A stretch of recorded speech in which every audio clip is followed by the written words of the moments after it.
Hi, welcome, world, to what I'm going to start calling Paleo Eats.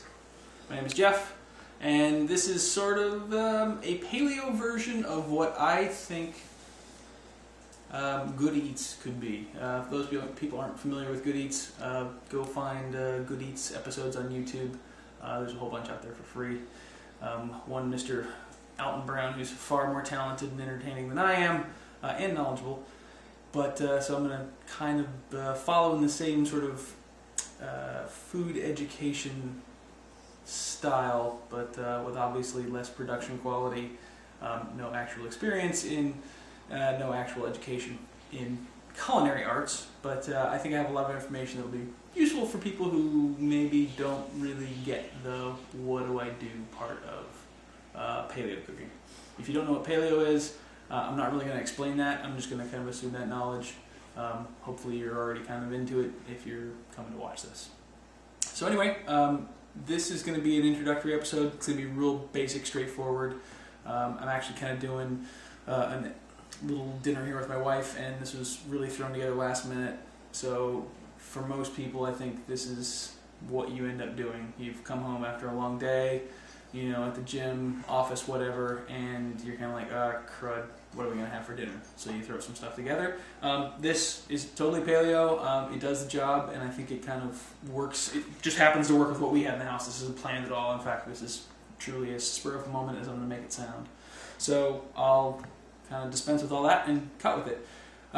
Generally speaking, you need about three things: veggie, meat, fat. So all you got to do is find those three things. So anyway, so what we're doing here is a couple of things.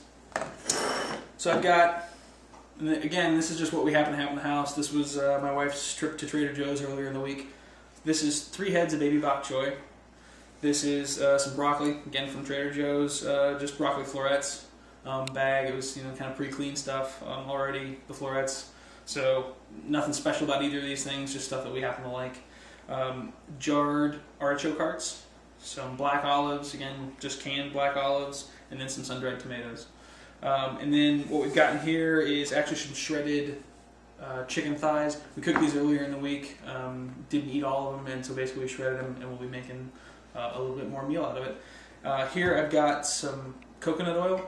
This is coconut oil I get from Tropical Traditions. I buy it in a gallon jug and then put it in quart jars to actually use it out of. So there you got your veggies, got your meat, got your fat. It's pretty simple. We're just going to make a stir fry out of that. And so then as far as seasonings go, this is pretty simple by my standards, but we're just going to do some oregano and then some salt and pepper. Okay, so here I've got a wok. It's already preheated. I don't know. It's a 4 out of high. 4 out of 10, so whatever you want to call that, medium heat, I guess. And again, got a little coconut oil here. And we'll go ahead and basically melt the coconut oil. If you are we're here in Arizona, and it's a cold time of year, so you can see it's pretty solid. It'll be liquid come summertime in our household.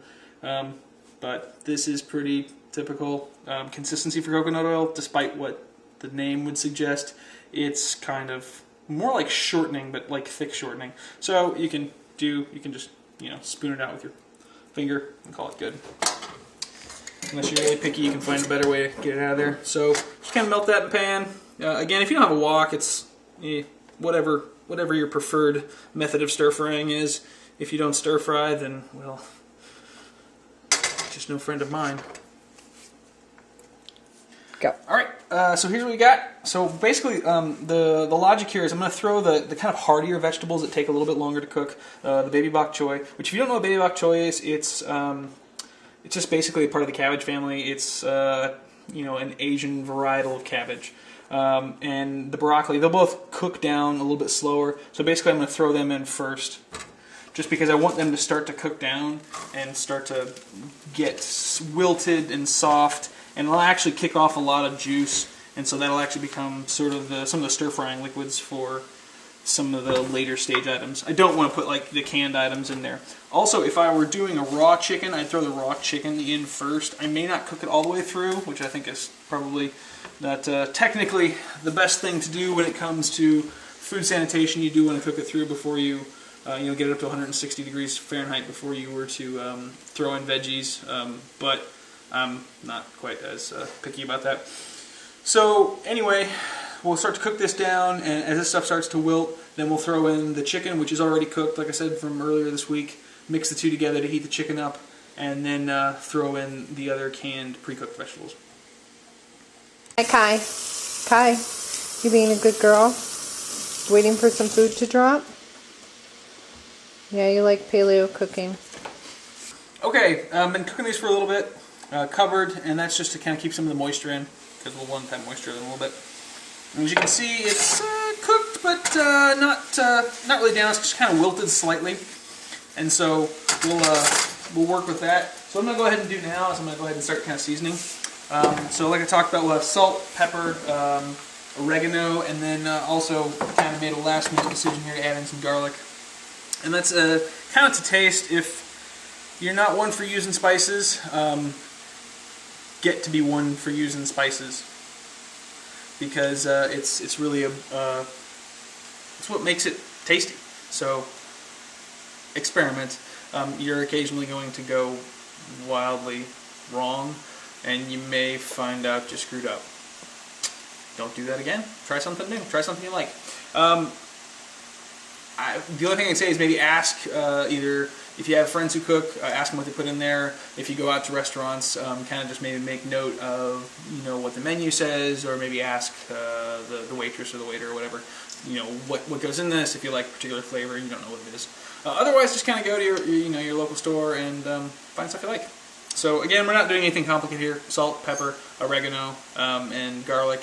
These are my wife's choices, and I'm usually good with that. If some days I'll do things that tend to be more like Indian spices, like paprikas and turmerics and stuff like that. So depending on who's kind of doing the choosing, we'll have different kind of flavor palettes. But again, whatever works for you in your house. So just going to throw a little bit of salt on there. Also, the salt, by the way, will help draw out some of the juices in just about whatever. So you may find that once you put the salt on, it'll actually start to kind of juice up a little bit. Pepper. I will recommend not using iodized salt. Sea salt's really good, not only just from a flavor standpoint, but frankly, it's kind of less chemically processed, and you get also a wider variety of the actual salts in there. The actual, when I say that, I mean like metallic salts, not just sodium chloride. You get potassium chlorides and magnesium salts as well, all kinds of other stuff. So some oregano we're going to go with. Not going to go too crazy, just kind of enough to flavor it up. And then, because I'm getting to do the shaking, I'm going to go a little heavy-handed with the garlic powder here. And I'm using dried. I would say that fresh tends to be better on pretty much everything, though certainly the quantities are going to change. I'm just a little bit lazy when it comes to prepping some of this stuff, and frankly, my garlic tends to sprout before I use it, so I get a lot more use out of powdered dried garlic. Though I wouldn't go with garlic salts and things like that, because a lot of times you'll find it's not just what you think is in there, and there's a whole lot of extra stuff in there.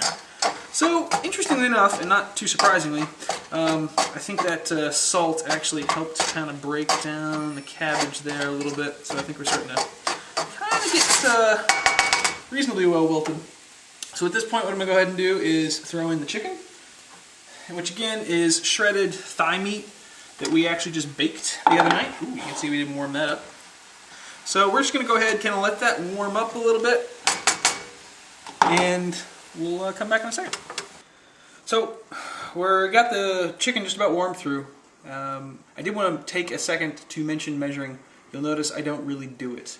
That might be kind of a problem for some people. If you need measured recipes, there's hundreds of websites out there who have paleo recipes. Everyday Paleo is one that comes immediately to mind. And those recipes offer you measurements. What I'm trying to do here is, at least at this stage, is kind of offer people just some general guidelines and some things for those folks who don't cook, and for anybody who's kind of throwing up the excuse, oh, I can't do it, it's too hard. It's really very, very easy. If you can't cook something this simple, then that's just a problem with you. It's not a problem with the diet. So anyway, here we go. So the chicken's kind of starting to warm up. You can see it's all mixed in. It's kind of let off some of its juices, and we're kind of fairly well cooked through. So at this point in time, what I'm going to go ahead and do is add in our kind of canned ingredients here. So again, I've got some sun-dried tomatoes, some artichoke hearts, and some canned black olives. And again, just kind of personal preference. This is the kind of stuff, we just happen to have this stuff sitting around the house.